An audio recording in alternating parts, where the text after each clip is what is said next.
Do you ever feel overwhelmed by the ever-changing world of technology? Tech It Out can help make some sense of it all. Breaking down geek speak into street speak, technology columnist, author, and TV personality Mark Saltzman covers consumer technology each week for every listener. Mark tackles the latest news, reviews, and how-tos to help you understand what's hot, what's not, and why. Hey everyone, welcome to Tech It Out, episode 130. Thank you for tuning into the program. Hoping you're having a great weekend so far. We have a great show planned for you this hour. And welcome, by the way, to the two new stations joining us across the U.S. Last weekend, we picked up KDIZ AM, that's Freedom 1570 in the Minneapolis-St. Paul market. And this weekend, we're now on KSCB in the Liberal, Kansas market. So welcome to those new listeners. And thank you to everyone else for tuning in. This program, Tech It Out, now airs 97 times across the country.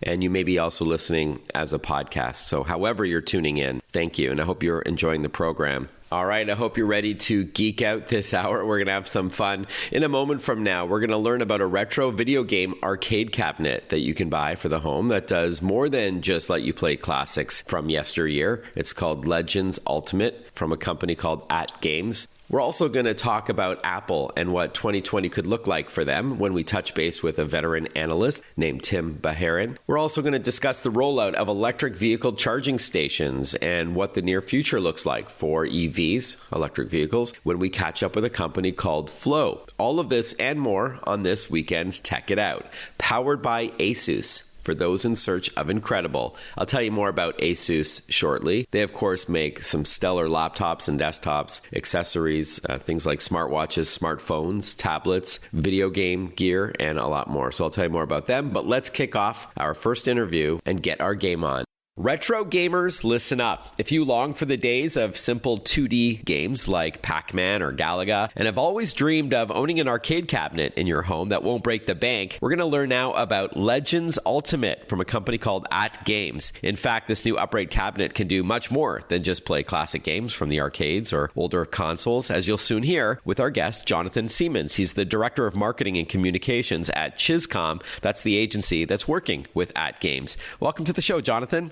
Thanks for having me, Mark. I'm excited to talk about the Legends Ultimate. And for full transparency, you were kind enough to lend me a cabinet to play around with over the past month, and I'm loving it. So I just want to make sure my listeners knew about that. But before we talk about Legends Ultimate, tell us about the company At Games. What have they worked on in the past? So At Games has been around since 2001, and they're a leader in innovative consumer-oriented interactive entertainment products. And I know that's a mouthful, but what you may know them best for is their line of HDMI blast dongles and their flashback consoles. So there's sort of the Legends flashback, which is a sort of a Sega Genesis looking unit, and then there's the Atari flashback, which we released this year, which has that great wood grain paneling, and then there's those HDMI blast dongles that you just plug and play into your TV and feature a handful of retro classics.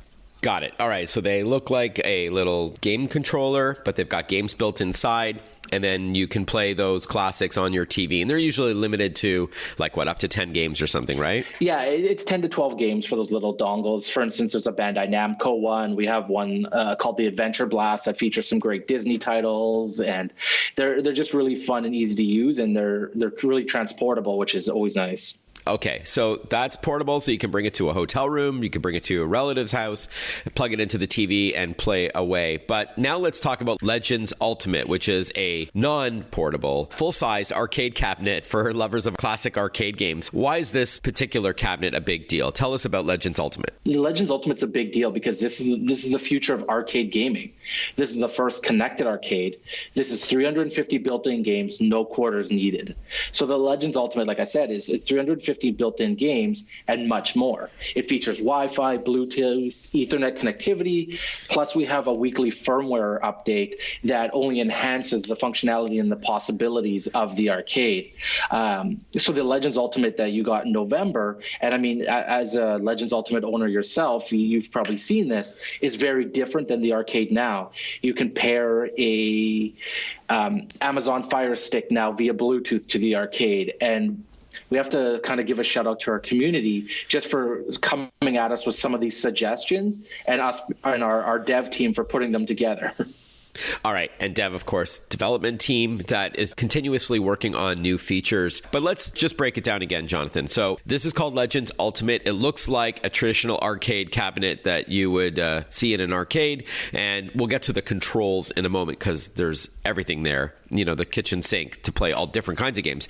But at its core, you can play 350 built-in games. But unlike the 80s and early 90s, you can now pause games, right? Like you're a kid and your mom is calling you for dinner. You can press pause and then come back to that game of Tron if you want, correct? Yeah, you can pause, you can rewind. And right now the functionality is not available on all the games, but we're hoping in the upcoming months with all the firmware updates, we're able to get all 350 built-in games with the pause and rewind functionality. Right. My son, Ethan, was playing Burger Time, which was one of my favorites back in the 80s. And I didn't even realize that you could rewind. So he pressed the button when he died and it went back in time and he was able to redo that level without dying. Like, oh, that's sneaky. But yeah, so I was pretty impressed with that. So it's 350 built-in games, but you can add more games as well. And I'm not talking about the Amazon Fire Stick support or anything, but can you talk to us a bit about adding more games and some of the other things you can do with this? For sure. So the number one easiest way is through APL, which is Arcade Played Link.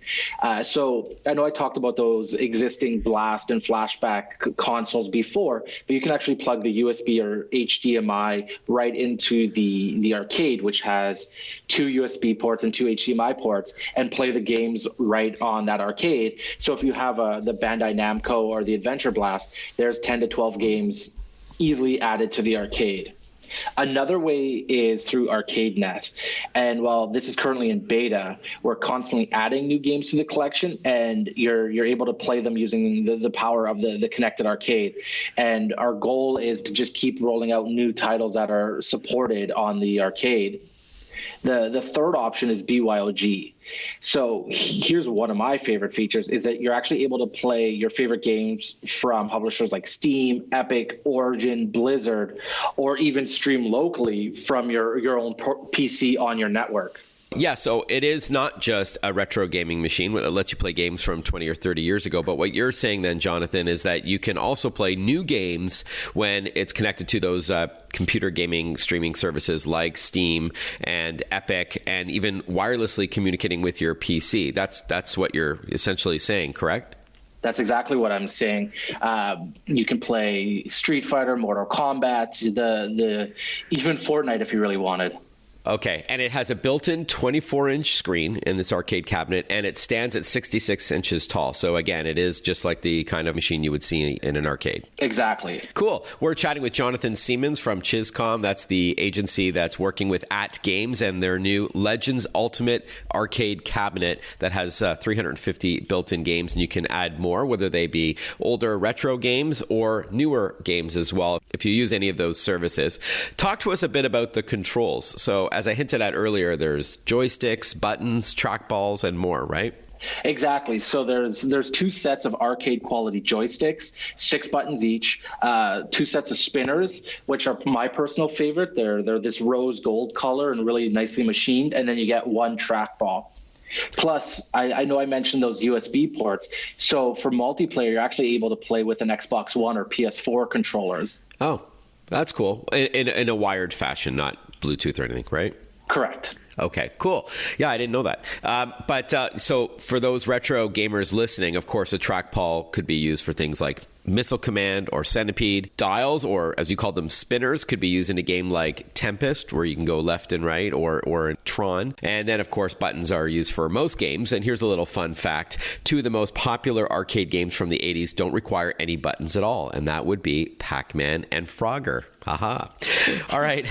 Now, I understand there's also a global leaderboard for some of the games, so you can compete for high scores against others. Yeah, there is. So right now there are global leaderboards for Burger Time, which I know you mentioned is one of your favorites. Yep. Tetris and Fix-It Felix Jr. with more coming. And I'm going to let your audience in on a little kind of sneak preview, for those who want to sort of compete against others online, stay tuned for February, because there might be something special coming. Okay. And with that in mind, how much does Legends Ultimate cost, and where can our listeners learn more about this cabinet? The Legends Ultimate costs $599, and you can visit atgames.net/arcades to learn more. And don't forget to follow us on our social channels at Games Gaming. Okay, at Games Gaming on social, and then at games.net/arcades. And by the way, if for those who have looked into pricing on some of these other cabinets out there that have retro games, they can be into the thousands of dollars for this kind of size and quality, not to mention all the extra things that Legends Ultimate can do. It's an awesome bit of gear. We didn't even get to the fact that you can add your own games as well on a USB, so there's a lot more to it. It's a very versatile device, so check it out for yourself. Jonathan Siemens, thank you very much for your time. Game on, brother. Thanks a lot. Thanks for having me. All right, you're listening to Tech It Out. When we return on this program, we're going to catch up with analyst Tim Bajarin from Creative Strategies. We're going to chat all things Apple. How does this huge company look in 2020? Tech It Out is powered by ASUS, the company that creates technology for today and tomorrow's smart life, including its line of award-winning laptops, desktops, monitors, smartphones, tablets, smartwatches, and much more. For those in search of incredible, visit asus.com/US/radio for more info. That's ASUS.com. ASUS. We'll be right back with more Tech It Out. Listen to Tech It Out whenever you want. Find the Tech It Out podcast at iTunes or wherever you get your podcasts.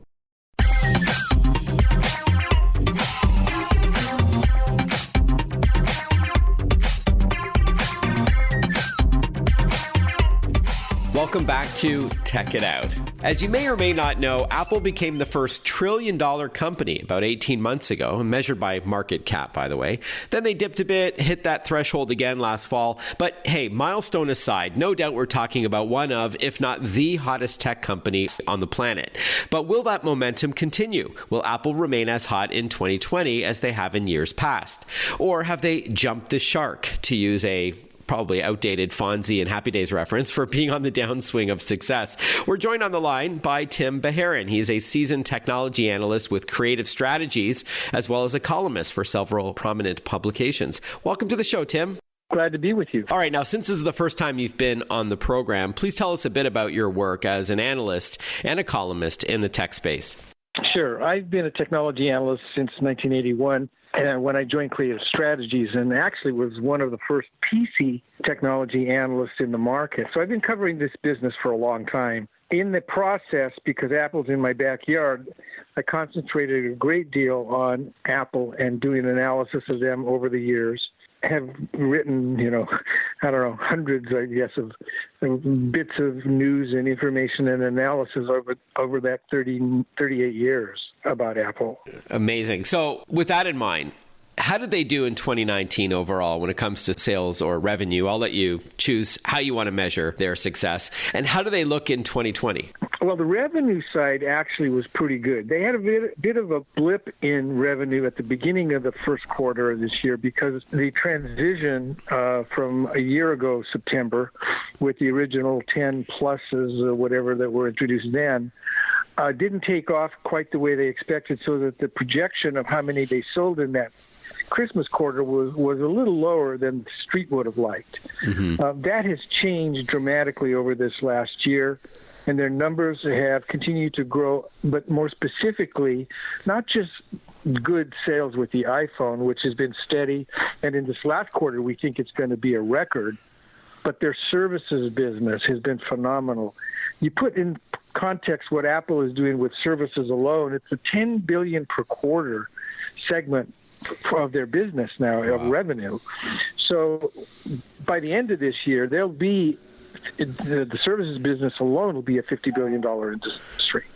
Wow. I will ask you about Apple TV Plus specifically in a couple of moments, but when you talk services, clearly you're talking about video streaming like that, music streaming with Apple Music, maybe even Apple Arcade, which is a monthly subscription service for games to play on demand. And Apple News. And Apple News. That's another good one, of course. So we're not just talking hardware like Macs and iPads and iPhones and AirPods, but we're talking software and services as well. And that's recurring revenue, right? When somebody subscribes to one of these services, it's an ongoing income for Apple. So that's always a good thing. But going back to hardware for a moment, rumor has it that Apple will be releasing several phones in 2020, which would be a first for them, aside from, usually they have maybe 2 phones or something. So is that a good move if those rumors are correct, that they're going to have a variety of devices hit the market this year? Yeah, and what we suspect is, first of all, the premium product will be their first 5G phone. Right. And there is tremendous pent-up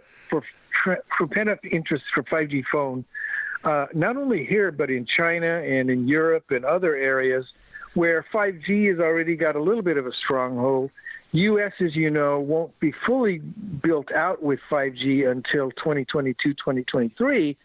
But you've got pockets of fairly good 5G. In fact, here in the Valley, we have 5G now, the lower level 5G. But, we're still getting significant upgrade in speeds.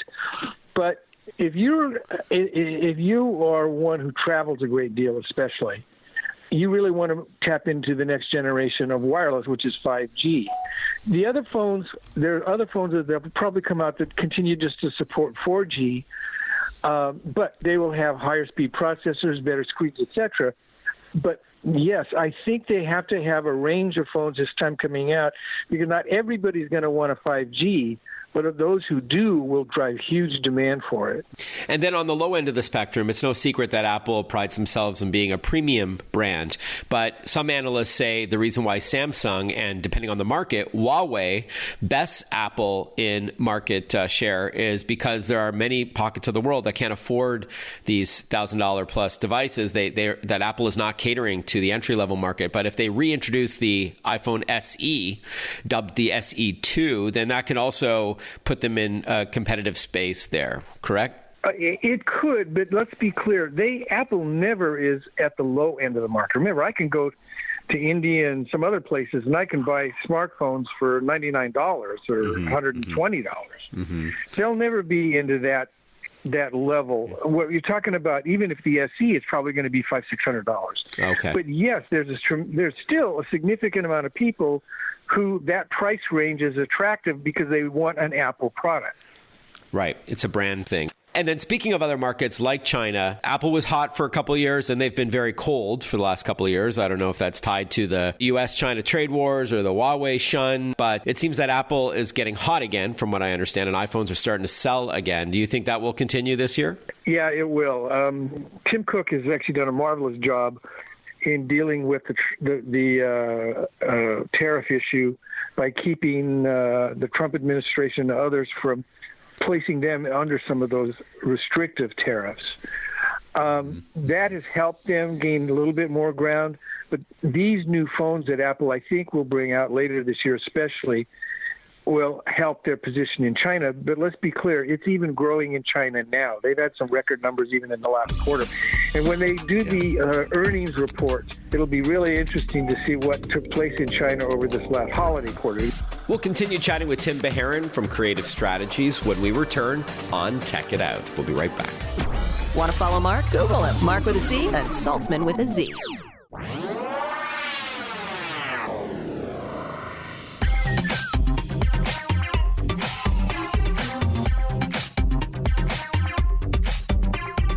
Breaking down geek speak into street speak. This is Tech It Out. Tech It Out with technology columnist, author, and TV personality Mark Saltzman. Welcome back to Tech It Out. We're chatting with Tim Bajarin. He is a seasoned technology analyst with Creative Strategies. What publications do you write for again, Tim? Is it Fortune? Well, I've written for a lot of publications, including for many years for Time and Fortune. I'm right now spending more time with Fast Company and Forbes. Right. That's it. It was Forbes I was thinking of. That's terrific. Yeah, I read something you wrote the other week. I thought it was great. Let's continue the thread of hardware for a bit, and then we'll shift over to services. AirPods did, I think, surprisingly well for Apple last year, to the tune of about $6 billion in revenue from some estimates. Do you expect that momentum to continue? I do, especially the newer headset, which is around $250. The fact that they were able to put noise canceling into that AirPod was a game changer for them. The other AirPods were actually good, but this is really, really good. Mm-hmm. And in fact, I used it on a flight to China recently and was so surprised how good the noise cancellation worked. But I expect that to continue to grow. I also like that they're a little bit shorter. That white stick coming out of the ear is a little bit shorter, because I was always a little fussy on the design part, but I like how the new ones look much better. Yeah, that's great. Yeah, they're more ergonomically streamlined. I just read last week that in Europe that the EU may mandate that all mobile phone companies have to use the same charging cable. Apple has pushed back on that because they're the only ones with their proprietary Lightning cable. Where do you think that will net out? Well, first of all, Apple will fight that because of the way Lightning is designed to have so many different types of functions because of the way it handles input and output.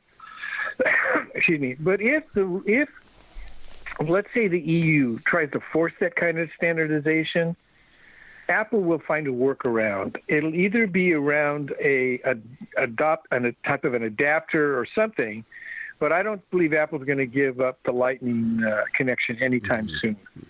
Mm-hmm. Yeah, they said that it would stifle innovation if they bowed to that kind of pressure, and that there's already 1 billion devices out there that have a Lightning cable, and that would just be a real big hit on those customers. Ironically, the EU is trying to protect consumers by saying that it's easier to have one universal.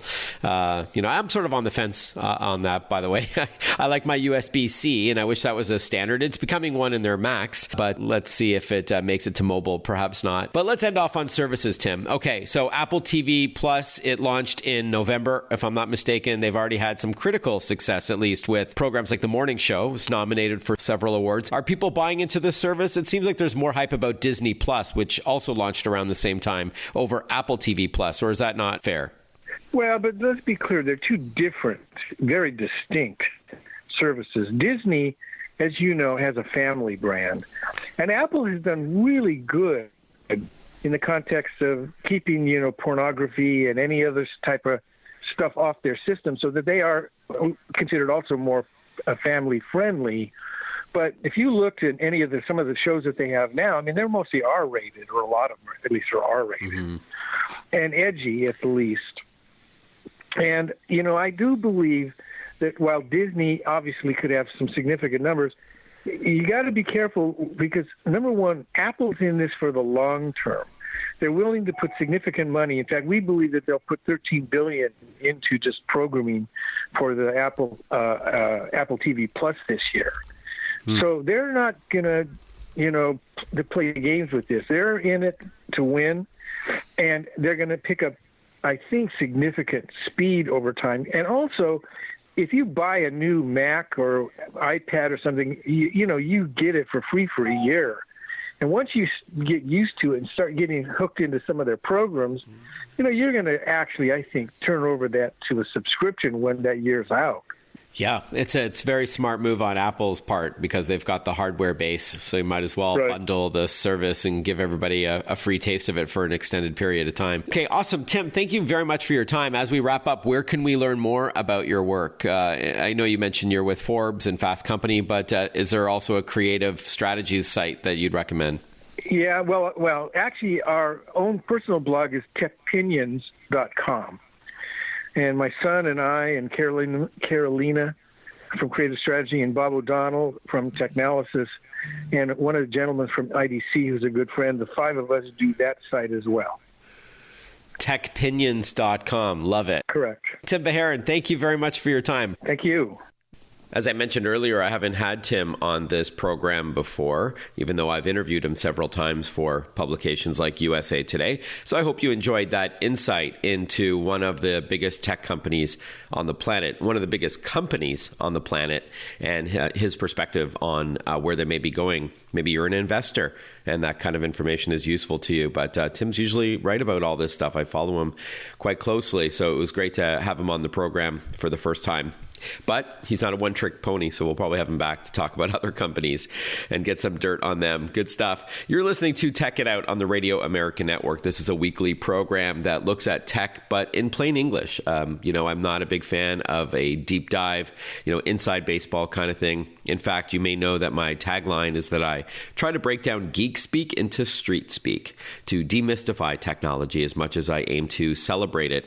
Speaking of Apple, and speaking of my approach to making sense of tech, I wrote the book, shameless plug here, but I did write the book Apple Watch for Dummies, which is doing well, thankfully, and around the world too. It's translated to several languages and distributed across the planet, so that's pretty cool. And if you like my take on tech and how I try to make some sense of it, if you are on social media, I'd encourage you to follow me on Twitter or Instagram or LinkedIn, for example. I write a tech tip of the day, a daily little bit of advice on how to master your technology in a language you can understand.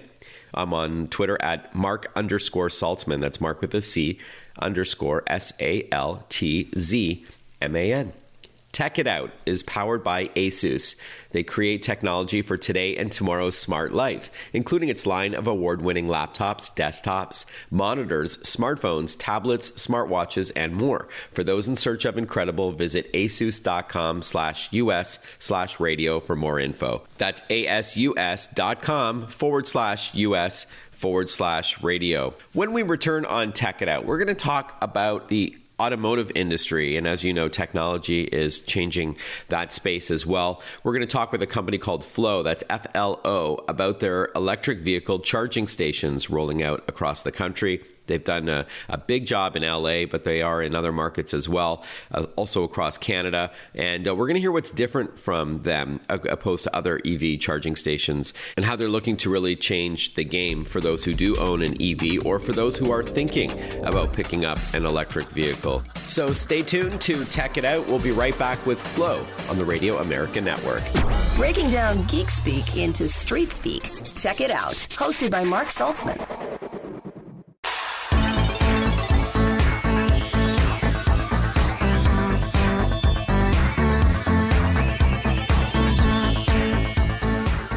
Welcome back, everyone. You're listening to Tech It Out. If you saw any of the vehicles unveiled at the recent LA Auto Show or even the Consumer Electronics Show, you'll no doubt notice that vehicles coming down the road are in fact EVs or electric vehicles.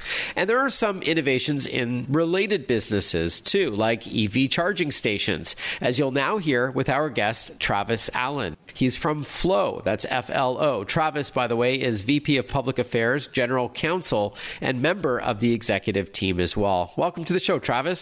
Well, thank you for having me, Mark. It's great to be here. Sure. Now, before we talk about Flow, how are EVs doing today? Kind of high level. Are they in fact selling? Because if you look at the cars that are being unveiled for the future, most of them are EVs. But what about today? Yeah, it's a very interesting time right now for electric vehicles. And certainly if you were looking around CES, you saw some pretty exciting electric and autonomous concept models there. But even in the real world, we're starting to see many more electric vehicles on the road and in people's garages. So what's interesting is there's a bunch of folks who their full-time job is basically predicting auto trends or the percentage of electric vehicles that'll be sold compared to traditional internal combustion engine vehicles. Year after year, those guys have to basically redo their forecasts because they're consistently seeing higher than expected sales. So it's a very, very interesting time to be in and around the EV space. And many people are now predicting that somewhere between 2022 and 2024, electric vehicles are basically going to hit what they call price parity, meaning that it costs the same as a typical internal combustion engine. And it's expected that would even be an even higher driver because EVs are already cheaper to operate and have a lot of performance benefits. But at that point, they may also be cheaper to buy. And so we're expecting that, we may go from 3 to 7% of sales, depending on the state you're in the United States, up to 30 or even 40% sales somewhere in the middle of this decade. So it's an exciting time. And it's a win-win, right? So you're buying a car that isn't breaking the bank. Even Teslas have more affordable models to choose from. You've got amazing performance and other bells and whistles, extended range, which you're not getting that range anxiety much anymore. You have a quiet ride, and it's better for the environment. Never putting gas in your car again as well. So, I mean, there's really a lot of advantages to EV. So I'm excited about the pickup on those. So talk to us about the work Flow is doing in the US, starting with LA. We're talking about charging stations here. Yeah, so we launched in the United States actually last year, and some of our deployments they're spread out across the US, but we have had some pretty exciting results in Southern California, particularly in Los Angeles, where we worked with the Bureau of Street Lighting to start installing what are called level 2 charging stations on street lamps in Los Angeles. And there's a couple interesting things about that particular project. So the first one is that they're being installed on street lamps because the city of LA made a pretty bold decision to replace traditional street lighting with LEDs, which have a lower electricity draw. And so by making that investment, they kind of saved money, first of all, because they're cheaper to power, but then they also had some extra electrical capacity.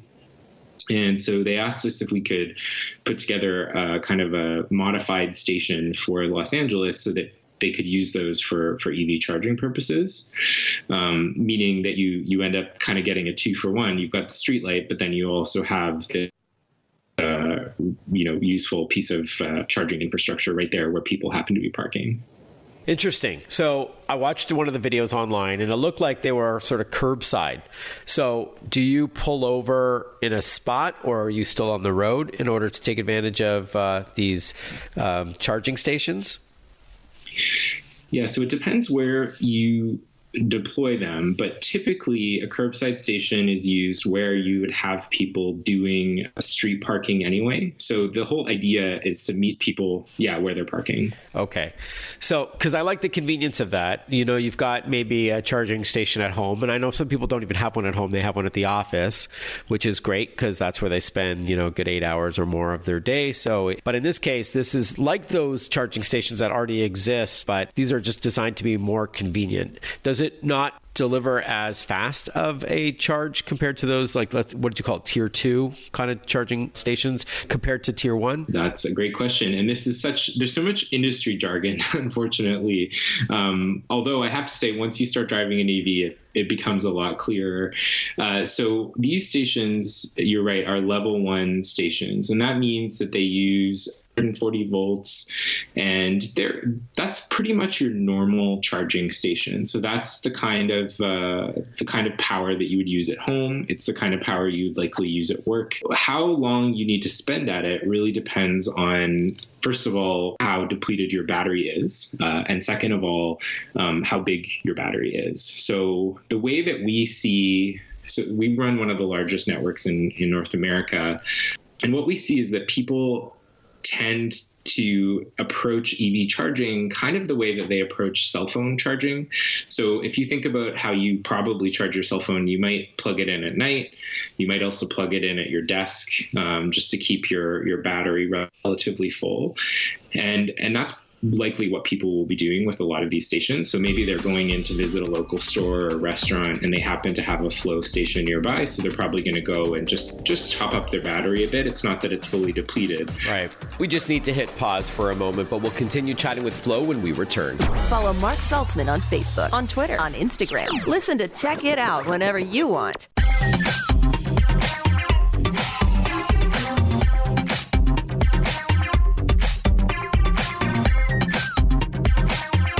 We're chatting with Travis Allen. He's from Flow, a VP of Public Affairs and General Counsel for the company that is now starting to deploy EV charging stations across the U.S. Before the break, I was asking if the Flow EV charging stations were as powerful as some of the other ones out there. That is, do you have to wait longer to charge them up? And you were explaining that, no, it is the typical sort of speed that you would expect and the amount of power that you may have in something at home or something in the office. You were saying that it's it's probably not going to be fully depleted since these are curbside. So you already have some juice in the battery, if you will, and you just need a bit of a top up. That's I believe what you were saying before the break. Yeah. In that case, they may only need like a 15 or 20 minute charge. Some people were starting to find, particularly in Montreal, which has a very advanced network of these, people will actually use it as a substitute if they live in an apartment or a condominium and they can't actually charge at home. We're finding that people are increasingly starting to use these at night to be a sort of a substitute for home charging. So it sort of depends. Yeah. Okay, so depending on the size of the battery, depending on how depleted it is, it could take a few minutes to much longer. So you want to sort of plan around that. I get that. Does it work with all EVs? I mean, a dumb question, but like from the Nissan Leaf all the way up to a high-end Tesla? Yeah, not a dumb question at all. So our stations are designed to work with all major models of electric vehicles on the road today. Not all networks are open like that. So we have what we would call like a public network, which means it's for everybody that drives an EV. And a level 2 station can be used from the cars with the really big batteries all the way down to what are called plug-in hybrids, which are the ones that have a combination of gas and battery. Works on all. Got it. A hybrid. Yeah. And how much does it cost on average to charge up your battery? Right. So that, again, depends on the station you're using and the state of charge. The ones in Los Angeles that we were talking about a moment ago, those are $2 an hour to charge. So it's a really low cost. And, if you were fairly depleted with a typical EV, you might charge for 3 to 4 hours. But oftentimes we find people are only using them for 1 or 2 hours. So, you're talking $2 to $4, pretty inexpensive. And if it doubles as a parking spot, that charge is separate. You're paying for parking regardless. Yeah, depending on where it's deployed. Yeah. So it's not like it's one price to park and charge up. No, although there are cities where that happens. Oh, cool. And what are your expansion plans like? I mean, again, I focused a lot of my research on your work in the Los Angeles area, but how are you looking at 2020 across the country? Yeah, so 2020 is going to be a big year for, I think, everybody in our industry. Going to be a lot of increased public charging that's going to happen because of the basically large increase in electric vehicle sales, particularly driven by Tesla and their Model 3, but also by a number of the big traditional global automakers that are now starting to bring their EVs to market. Right. So we'll be focusing a lot on both coasts of the United States. We have really exciting projects to announce also curbside and in New York City and in other places across the U.S. So you're going to start seeing more Flow logos around, particularly if you drive EVs. And I think in general, the increased consumer interest in EVs is going to lead to a lot more public infrastructure because policymakers know that investing in, good quality, reliable stations is to help people who might be concerned about range. It tends to be associated with higher EV adoption once the stations are in. So yeah, there's a lot coming. All right. Thank you so much, Travis. Where can we learn more about Flow? Yes, the best place is to go to flow.com, which is our website. And you can also download the Flow app for free on Apple and also on the Google App Store. What's kind of cool about that is it's free. So you can actually download it and take a look at where the stations are and sign up with no cost and kind of get a sense of what it's like to actually be an EV driver and charger. Travis Allen, thanks so much for your time. Good luck with your expansion plans this year. Very exciting. Thank you. Thanks for having me, Mark. Well, I hope you enjoyed this weekend's new Tech It Out program. We spoke with Flow about their EV charging stations, Tim Bajarin about Apple in 2020, and at Games about the Legends Ultimate Arcade Cabinet for the home. Tech It Out is powered by ASUS, creating technology for today and tomorrow's smart life. Visit asus.com/US/radio for more info. That's asus.com/US/radio. Speaking of radio, I'm recording this show right now on an Asus ZenBook Flip S. which is one of their sleekest, thinnest laptops. Really cool stuff. Have a great rest of your weekend, everyone. I appreciate you tuning in. Feel free to leave a review if you're listening to the podcast version, and drop me a line if you ever have tech questions at tech@marksaltzman.com. That's MarkSaltzman.com. Bye-bye for now.